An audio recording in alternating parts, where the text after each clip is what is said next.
అసలు మీకెందుకు? మీరు గమ్మునుండండి. అమరావతి పూర్తి స్థాయిలో నిర్మితం అవుతుంది. హ్యాపీగా ఉంటారు అందరూ. రెండవ రాజధాని ఇవాళ నేను డిక్లేర్ చేస్తున్నాను. రెండవ రాజధాని అమరావతి ప్రాంతంలో రాబోతోంది. దేశ రెండవ రాజధాని. అది చంద్రబాబు నాయుడు గారి దూరదృష్టి.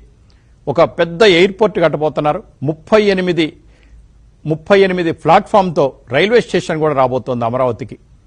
మీరు ఎప్పుడన్నా అనుకున్నారా? 38 ప్లాట్ఫామ్స్. విజయవాడ ట్రాన్సిట్గా ఉంటుంది. ఇంత అద్భుతాలు జరగబోతుంటే కళ్ల ముందు కనపడుతుంటే తట్టుకోలేక మాట్లాడుతున్నారు. కానీ మొత్తం కార్యవర్గం లోకేష్ గారి కనుచూపులో ఉంటుంది. 100% ఉండాల్సిందే. పార్టీ కార్యకర్తలకు న్యాయం చేయాలని, మీకోసం శ్రమించిన వారిని గుర్తుపెట్టుకోవాలని, పార్టీ జెండా విడవకుండా ఉన్న వాళ్ళని ఒక కంట కనిపెట్టి ఉండాలని, అలాగే ఇతర పార్టీల నుంచి అధికారం ఉంది కదా అని మీ దగ్గరకు వచ్చే వాళ్ళని కూడా దూరం పెట్టాలని, వాళ్లతో జాగ్రత్తగా ఉండాలని అందరూ ఎన్టీ రామారావు గారి దగ్గర నుంచి ఇప్పటి వరకు ఉన్నవాళ్ళు చాలా మంది కోరుకుంటున్నారు. అదే మీకు శ్రీరామ రక్ష.